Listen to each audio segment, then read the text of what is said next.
this for genuine human community that overcomes alienation. That is a universal belief that still exists within Brett.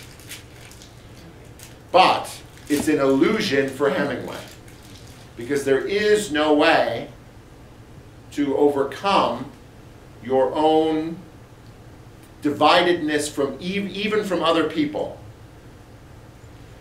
So his analysis of sex would be something like this: sex is still all about me.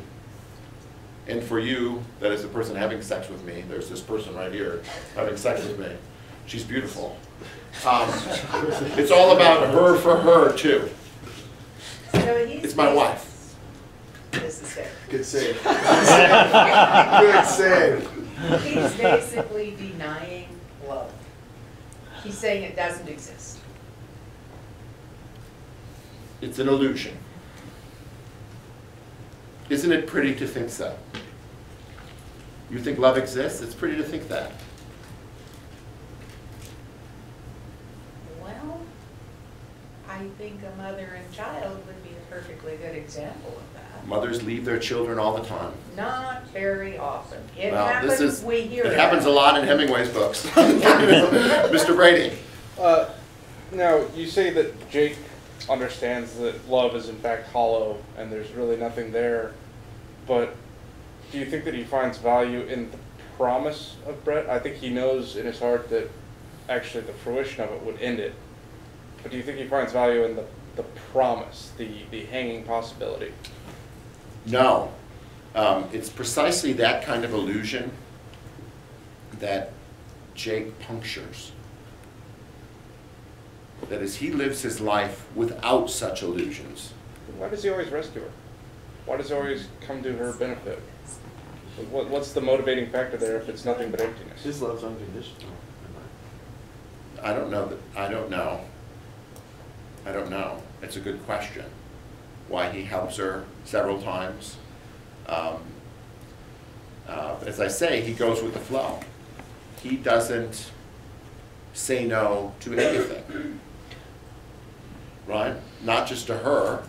He agrees with Montoya when he's there. When Montoya is not there, he goes the other way. So my reading of that is that Jake gets closer to being fully human for a Hemingway type because he immerses himself in the present.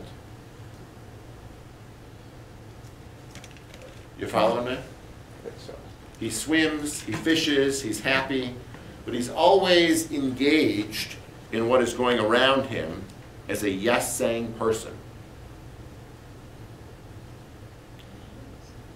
There's exceptions here and there. I mean, Cohn wants to go to South America, he doesn't.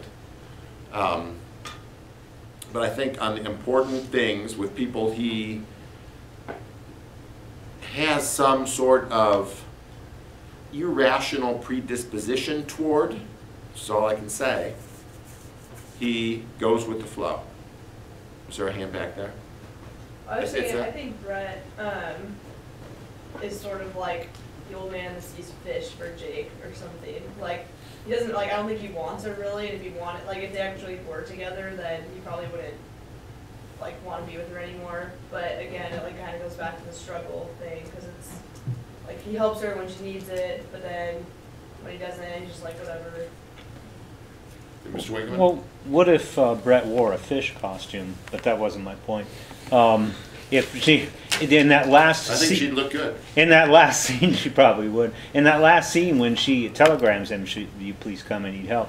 His return telegram, he signed "Love, Jake." So I wonder what that's all about. Maybe he's torn between hope and cynicism. Maybe.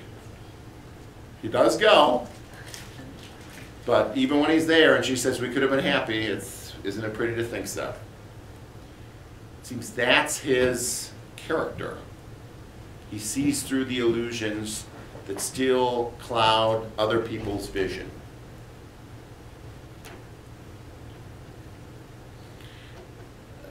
And I suppose it could be argued, and the argument, I mean, maybe this is the answer to Mr. Brady's question, or part of an answer, that he's still subject to them.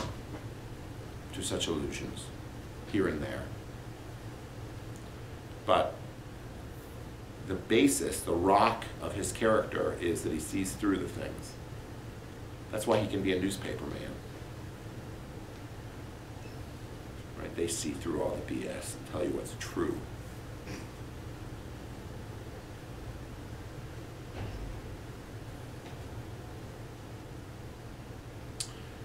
All right, seeing no more questions, we can turn off the tape. We will see you guys here next week.